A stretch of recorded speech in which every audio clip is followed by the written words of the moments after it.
down. All right. Wow, that was really nice. Thank you. Thank you very much. It's an honor to be here. Really is. I know that I'm going to try to be brief. I know everyone's saying that, but I really am going to try. I wrote a couple of words. It took a few hours today to think about what I wanted to say. There's just so many stories, so many wonderful people in my life that, you know, I'd be remiss without thanking. I'm going to mention a few tonight, but I know I'm not going to mention everyone. So before I start, I just want to say thank you to everyone that took the time to come, obviously. Coaching and running is a special time in my life, 15 years, and you know, it's a part of my life I'll always treasure, to be honest. It's wonderful. Okay, so thank you for bestowing upon me tonight this wonderful honor of becoming one of the newest members of Running Athletic Hall of Fame. Congratulations to my fellow inductees. It is my distinct privilege to be recognized along each one of you tonight.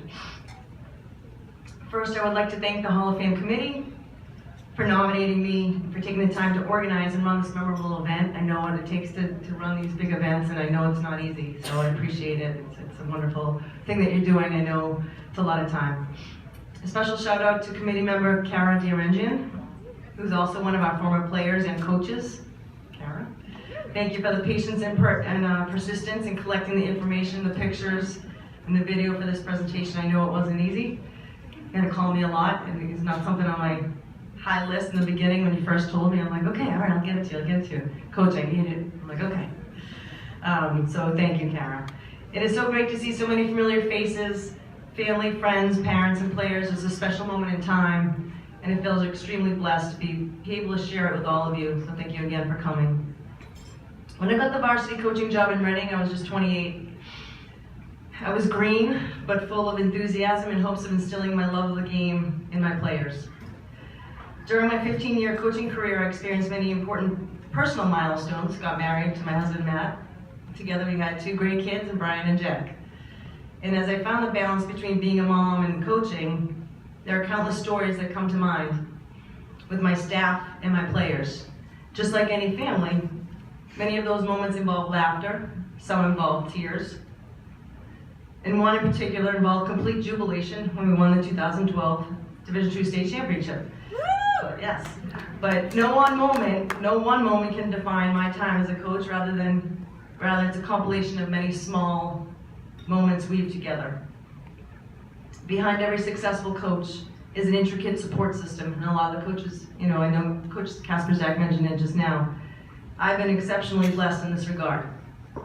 I learned so much from many of you in this room, and in turn I've combined each life lesson that I have learned from you into a coaching philosophy that has created successful players and teams by default.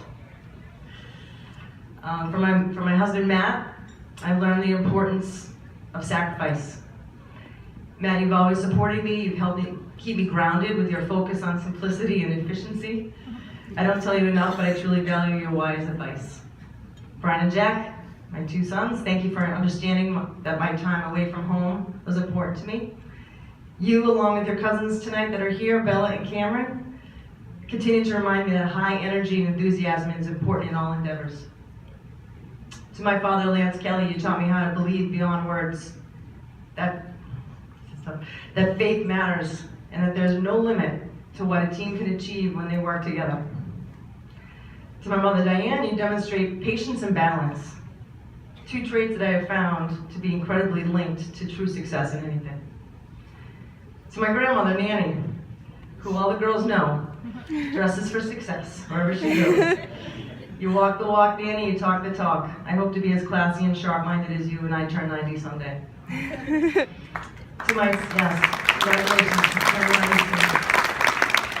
To my sister, Heather, I learned honesty and sincerity, and how important it is to surround yourself with people who care enough to tell you the real truth when you need to hear it the most. And that's something I try to do for my players. Now, they don't always appreciate the real truth at times, but it was very important for us to move forward. And I think they understand now. Hopefully they do. To my mother and father-in-law, Nancy and Bill, that are here tonight, the dedication in driving multiple hours to and from your house in Easton to watch our boys while I was at practice and while Matt was working is truly humbling. And to my good friend and fellow coach throughout my tenure, Jim DeBenedictis, what can I say? Your humor brightened every practice, and your motivational speeches always had the power to inspire us to greater heights. I would not have had nearly as much fun throughout the journey without you. And just tonight, what did Jim say to me before he came up here? Kim, say something funny. Because Jim, I'm not as funny as you, but I'll tell you, without you, it wouldn't have been nearly as much fun, that's for sure. I learned a lot from you, Jim. To my other great assistant, Carrie Sullivan, a master in statistics and excellence in communication. Carrie, your compassion and genuine interest in the welfare of our players on and off the court helped keep us as a closer team.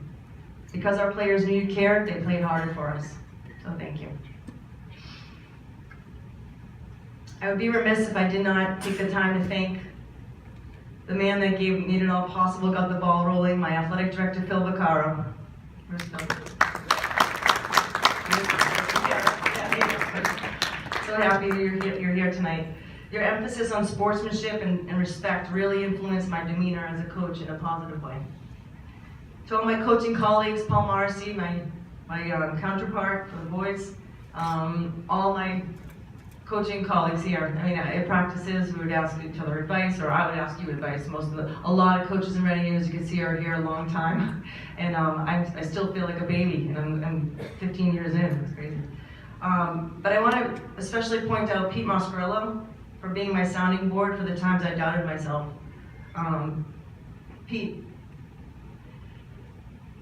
thank you for listening and guiding me to make tough decisions with confidence. Not always easy being a coach. It's good to have experienced coaches ahead of you. And to the parents of my players, so nice to see a lot of you here tonight. I so appreciate you taking the time to come. And thank you for giving me the autonomy to coach your daughters to the best of my ability. You supported us throughout everything, and it couldn't have been the same without your support. I appreciate that. And finally, to my players, there's a lot of you here tonight. Thank you for being coachable, for trusting me that working hard, being disciplined, not taking shortcuts, and not settling for mediocrity does get you ahead in life. And for reminding us always that, we always say fist, 5 is 1, is always stronger than any single finger alone. I love you. I love you guys. You make me proud, each and every one of you, and you hold a special place in my heart. Please always remember never to fear failure. Embrace it. Without failure, we cannot grow. And like the video said, truly, to me, winning is not about just the X's and O's or the number of wins or losses. It never has been. Winning is entirely about doing the right thing, which is finding the value in every player on your roster, showing respect, being honest, fair, and consistent. Because I did that with all of your help here tonight, I'm standing here before you today. Thank you so much.